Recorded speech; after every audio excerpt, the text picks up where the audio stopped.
સુરતમાંથી પસાર થતી power grid line મુદ્દે ખેડૂતો હવે લડી લેવાના મૂડમાં છે। સુરત જિલ્લામાંથી પસાર થતી પાવર ગ્રીડની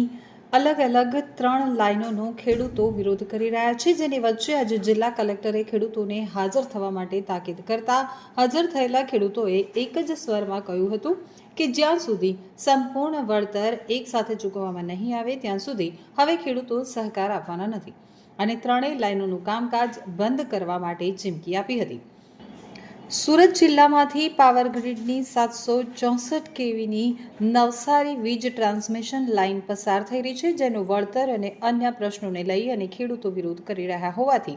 આજે સુરત જિલ્લા કલેક્ટર ડોક્ટર સૌરભ પારધીએ ખેડૂતોને કલમ 16/1 હેઠળ નોટિસ પાઠવી અને સુનાવણી રાખી હતી। આ સુનાવણીમાં ખેડૂત સમાજના નેજા હેઠળ મોટી સંખ્યામાં ખેડૂતો ભેગા થયા હતા। ખેડૂત સમાજના પરિમલ પટેલે ફરિયાદ કરી હતી કે જ્યારે પાવર ગ્રીડની અમદાવાદ નવસારી લાઇન બાબતે સંપૂર્ણ વળતર એક સાથે અને એક ટાવર ઊભો કરતા પહેલા આપવાનું પાવર ગ્રીડ કંપની દ્વારા કહેવામાં આવ્યું હતું,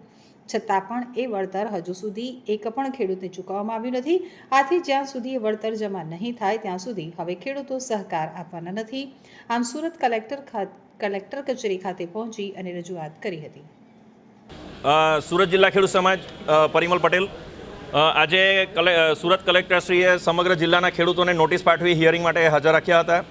આ હિયરિંગ હતું વટામણ નવસારી લાઇનનું, જેની 765 કેવીની લાઇન સુરત જિલ્લામાંથી પસાર થઈ છે। ખેડૂતોમાં ખૂબ જ મોટો આક્રોશ છે કે અગાઉ પણ એક લાઇન જેનું હિયરિંગ થઈ ગયું છે, એનો ઓર્ડર પણ નીકળી ચૂક્યો છે, પરંતુ જે પૈસા ચૂકવવાની વાત છે એ પાવર ગ્રીડે ખેડૂતોના ખાતામાં પૈસા ચૂકવ્યા નથી અને સ્ટેજ બાય સ્ટેજ એ લોકોનું કામ ચાલે છે। તો સર્વ ખેડૂતોની માંગણી છે કે જે પ્રમાણે નક્કી થયું હતું કે પ્રોજેક્ટ શરૂ કરવા પહેલાં 100% પેમેન્ટ થઈ જવું જોઈએ, એમાંથી એક પણ પૈસો જમા નહીં થયો હોવાથી ખેડૂતોએ નક્કી કર્યું છે કે અમે આગળનું કામકાજ થવા દઈશું નહીં। મોટેભાગના ખેડૂતોના ખેતરમાં ફાઉન્ડેશનના કામ થઈ ગયા છે અને છતાં પણ પૈસો જમા નહીં થવાથી જેના થાંભલા થોડા ઘણા ઊભા થયા છે એ ખેડૂતો પણ આ કામ અટકાવવા માટે મક્કમ થયા છે। અને સુરત જિલ્લાનું જે કામરેજ તાલુકો છે, કામરેજ તાલુકામાં બજાર કિંમત કરોડો રૂપિયામાં હોવા છતાં જ્યારે જંત્રીની વાત આવે છે તો કામરેજ તાલુકાની જંત્રી ઓછી હોવાને લીધે વળતર બાબતમાં કામરેજ તાલુકાના ખેડૂતોને એવું ફીલ થઈ રહ્યું છે કે અમને અન્યાય થઈ રહ્યો છે। એની પણ અમે કલેક્ટરશ્રી સાહેબ સમક્ષ રજૂઆત કરી છે કે જ્યારે તમે ડીએલવીસી ગણો તો અમારી પાસે આધાર પુરાવા છે, જે દસ્તાવેજ થયેલા છે, દસ્તાવેજની કોપીઓ એમને આપી છે કે આના આધારે તમે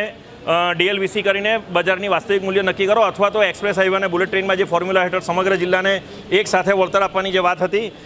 એના આધારે પણ અમને જો વળતર ચૂકવવામાં આવે તો અમે સ્વીકારીશું, અન્યથા અમારો વિરોધ ચાલુ રહેશે।